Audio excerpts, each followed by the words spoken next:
So, really briefly, I had a feeling to talk about the night that I saw the military drones. Like, I had a feeling to spell that piece out very simply. Um, Leading up to my discovery of being a quote unquote targeted individual, leading up to that, I thought I was just in like a spiritual warfare because I've been intuitive, like I said, for a long time, and I've been through spiritual warfare. But this was the longest one, and this was wild. But I was older, and the world was on fire, COVID, and it was really big. And I've said a lot about that. So, um,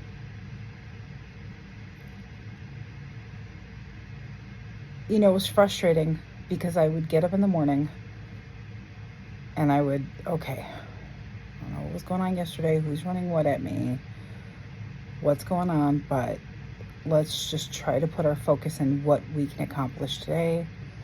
And every day I was back at it. Every day I was trying to figure out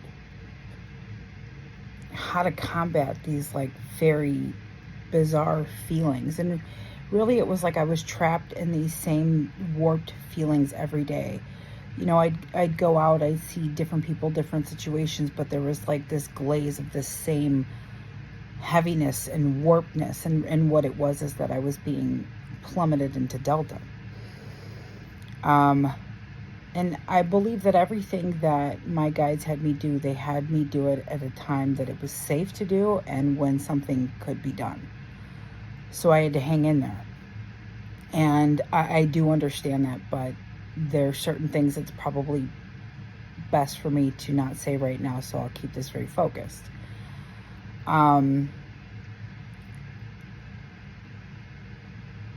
It was a few days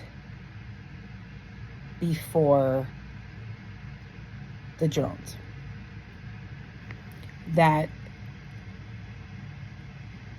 Larry finally had gotten the message through me, and he'd said, "We have been trying to tell you for a while. You're a target." And I knew to go look that up on YouTube. And sure enough, I think it was like a BBC thing, targeted individuals like 10 or 12 years old. And I watched it, but because of just how crazy everything I was going through was, I really just tried to stay on the shallow end of things.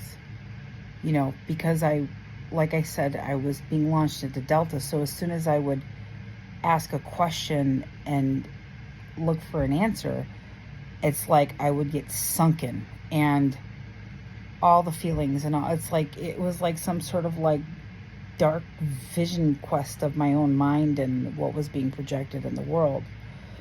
But having been, a student of Jungian therapy, the Bowen family systems, having been as intuitive as I've been my whole life, and growing up with, the very Midwestern family, not really about that life, and Chicago, and like city kid, and just sort of the expectations of just having to be like this tough person that gets up, pulls herself up by her bootstraps, and makes things happen. And then, a tough family background. I think that because I had found these mentors and these teachers that had helped me understand what I was, that I wasn't crazy, and had helped me develop my abilities, I had managed to heal all of that stuff. And so I had this vast body of knowledge. So, eventually I make a really good kind of normal life. And I did have some gifted friends, but we knew how to talk about it sometimes, and we knew how to be like normal in the world too. So it was perfect. And I was succeeding. And so then obviously, let's just fast forward to, I jumped ship from a lot of people before COVID, and I'm sure that there's questions there, and I'm still sorting through that stuff. So first and foremost is for me to understand it. And I'm just going to say, I think that both sides of the coin are relevant. So by the time we had gotten out here, I remember I kept getting these flashes of being on the outskirts of some particular type of technology. So I'd get like all these flashes and these little bits of understanding. And it was like Arlington Heights, where I was right on the outskirts of it. Well, I think that was true in terms of whatever technology was being utilized in Chicago for brain scanning, all this other stuff, because all my directed energy attacks, the 3D printing, that the really painful stuff, and all that. I know I'm saying probably too much. That really began in Chicago, and it was pretty bad. And so I felt like we ended up in Arlington Heights because I kept feeling like we were on the outskirts. I think that was true. However, I think that every place with the people who had insight knowledge with this new level of technology coming in all had a hand in the game. So I think that their systems were probably coming online a little later. Now, there's a lot that I do have worked out about that time, where there were certain movements, certain things that I did. There were certain really unusual things that I had to do. And Laird had explained to me, like, here's what could come if you don't. Again, I was thinking in spiritual warfare, but then now understanding what has been happening, I think the spiritual warfare is still relevant, but I now see how those words, the things he said, it's in direct alignment with what's been going on. So, fast forward, I'd been there, a little over a year. And he had finally gotten it through to me. I was a target, and I'd watched that thing, and like I said, I kind of just listened to it lately. Like I didn't know, I just didn't want to get sucked into something, and I was staying on the shallow end of the pool with this. I know now why, and it was because the first moment I really heard Larry and that kind of started to sink in, I immediately pushed it out, which I don't really do that with him, but I thought there's no way in hell that my son is going to be okay or ever look at me this, like, how do we survive this? Because there are things that are considered conspiracy theory that is, I'm repeating myself, but it's relevant, that's punching people in the fucking face, killing people's family. It's just raping and slandering and tearing everything apart right in front of your face. Everybody's like, I'm just scared. And so, and everything, and where we were at and everything, I think I immediately pushed it out. Like, I thought, my son will never be okay. My son will never believe this. And how do I get him to believe this? And I think I rejected it a little bit. And so come the next day, I just know that all of a sudden it was like every day just trying to feel better. And all of a sudden, I wouldn't say all of a sudden, there was lots of things that were at that time were preparatory. So they'd have to start kind of building in certain ideas and certain things, and it's at a certain point, and it's probably when particular technologies would turn off and it would go into AI systems, that I was safe to now put this in play. And it had to do with changes that were being made in the system, and that there wasn't necessarily physical eyes on me. So I was always moving in the shadows or in the gray spaces. Like, I kind of knew that I just didn't. It was then it went from being, a two-dimensional picture to a three-dimensional one, if you will, right? So then I was determined to feel better, and he said, this is what you got to do, and I was prepared for it. And I sat in violet noise, brown noise, and white noise for 3 solid days. And the first day when my son came home from work, he was like, this place sounds like an airport. And it was amazing. I remember having gotten to 8 hours of just sitting in stillness or in meditation. And stillness in that there is no pursuit of thought, and any thoughts that come in, you're just letting them come in and go out. And eventually, with the noise, with the help, I just got used to it. So I wasn't grabbing a hold of any thought. I wasn't trying to understand what I was seeing or thinking. And so I started to feel a lot better. But as soon as I remember, I think I got to 8 hours and I was like, I'm feeling a lot better. And part of me wanted to listen to music or try to clean and dance around and sing. And Larry was like, no, keep going. Like,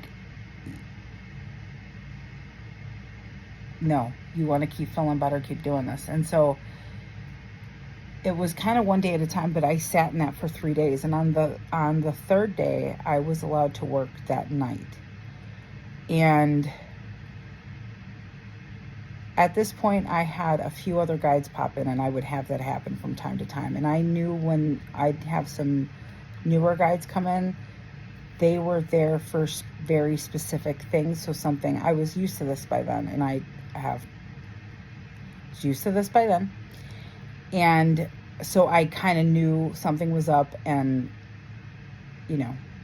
I knew how to move with it. And that didn't scare me. If anything, I felt more supported. I just didn't know what.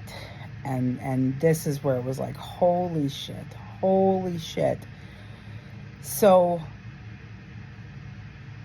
I was advised, and I'd slept with the noises on and everything. And so I was advised, I had 2 appointments, and I did the one, and I was advised to keep the violet noise on in the car the whole time. And to just stay calm, just stay in that place. Like, don't listen to music, just stay in that place. And I just remember going, oh my God. I can't remember a time that I felt like, I felt like almost, I was saying like, am I really saying this like almost normal? Like, have I, it's really bizarre what these energy weapons, these neural weapons do to you. And so when I got to my first clients, I got done, I had a great session, and I was like, oh my God, that's right, I used to love this. Like, it wasn't, like, what is it I've been going through? Like, the way that it sneaks up on you, and understanding now how they jump on pathways. It's so crazy. I understand so much more of it now. So when I got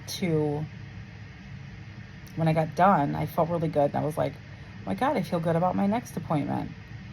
And immediately, as soon as I was going down the stairs, I saw Larry, and I felt him get sharp. And then I saw one of the female guides that comes in for specific times, and she was really sharp.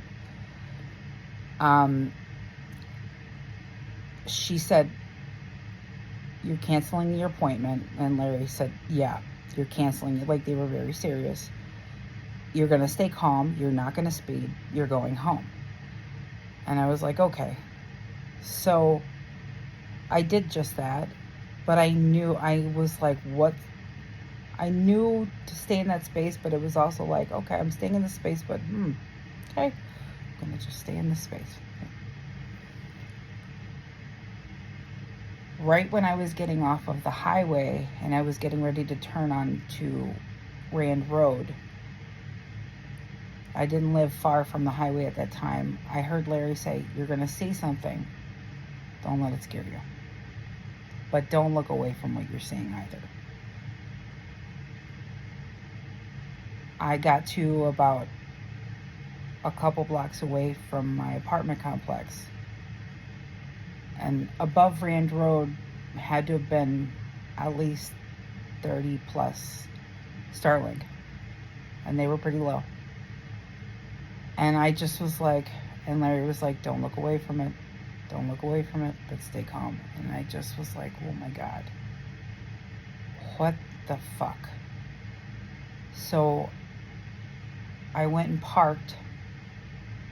And I remember there's a lot of pieces I'm leaving out for right now because I I almost getting the feeling that I'm supposed to do it like this, like I'm supposed to explain the pieces so that they come together. And I remember Larry said, calmly get out of the car. Don't make a big deal. So you can look at them, just calmly, and then go upstairs. I did that. It was scary, but I did that. And I immediately, intuitively just went up and sat down on the floor in my kitchen. Like, I don't know why. And it's funny because a couple days leading up to that, my guides kept doing this thing where they would like go, like they kept showing me images of sitting on the floor. And I know there's a reason for that. And I understood how this process had come to be at this point. So I knew at some point that would make sense, and then I would do that or whatever. And so I went home, I got inside, sat on the kitchen floor, and they were sitting with me. Well, a couple of them. Larry said, you're going to pick up Ronan. And I was like, okay, so no protocol in place? He said, no protocol in place. And this is a piece I'll explain at some point, why we had protocols leading up to this, not knowing that this is what we're dealing with. And so, and not knowing this aspect of it. So Larry says, you're leaving right at 10. Like that, like I see, like in my mind's eye, you're leaving at 10. And it was like, there's no questions. Do what I tell you. It's scary, and it's like a father, you feel loved at the same time, but it's a lot. And I just texted Ronan and I said, Larry said for me to leave at 10. I know I'm going to be late. I don't understand, but that's what he said. Same thing. I put the noise on. He said, stay calm. Just stay. He didn't say you're going to see anything. He did with the Starlink, but he just said, stay calm. I turned right onto Rand Road and I went to go get back on the expressway. And my son didn't work that far, but I took the highway. And as I was maybe about 4 or 5 blocks away from the entrance ramp, for some reason there was like a plane, or like it was like a plane, like there was lights in the sky, and it caught my attention for some reason. And I mean, probably because of what just had happened, right? But I knew I was like doing the staying calm, not asking questions, just staying calm. Don't let them tilt. And then I noticed, I was like, is it me, or does it feel like it's not just getting on its flight path and going? I almost felt like it was kind of waiting for me, like it was going and then kind of stopping. And then I was like, I don't have my contacts in. Maybe that's just me freaking out because I saw the Starlink, and I just went, okay, don't elaborate. Just, you had those thoughts, cool. I got to the highway and Larry said, stay calm. It's going to follow you. And the emotion and the feeling that I'm expressing now is exactly what that was that day. It was like, okay, really? All right. So I turned left onto the highway, or as I'm turning left, and I can't stop looking at it because it was like it was hovering in place and it started to turn. But I will never forget, and I've said it just like this many times, the vibrations on it. It was a drone. I knew that it was, I just knew it was a drone. I knew it was a military drone. When it started falling alongside me, I could see it, but I just knew. And I've had all kinds of other drones follow me, but I've never had ones like that ever again. Like this had a bunch of lights on the back, and it was weird because I almost feel like they could control those lights. Well, that makes sense.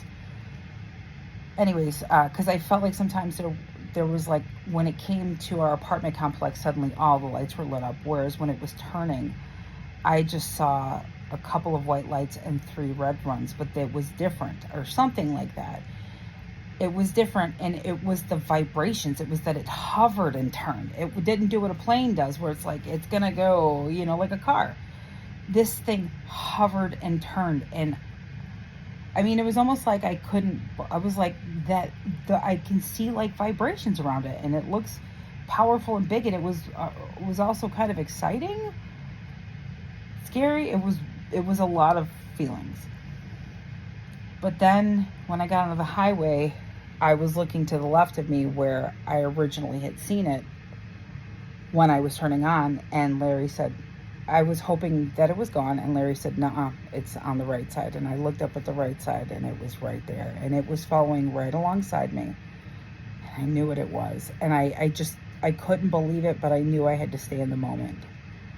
And right when I was getting ready to get off of that expressway, Larry said, he pointed in my mind's eye, I saw him, he pointed to a certain point in the horizon, and he said, you're gonna see it go right to that point, and then you're gonna see it turn around and come right back. Stay calm. That was his whole thing. Straight to the point, stay calm.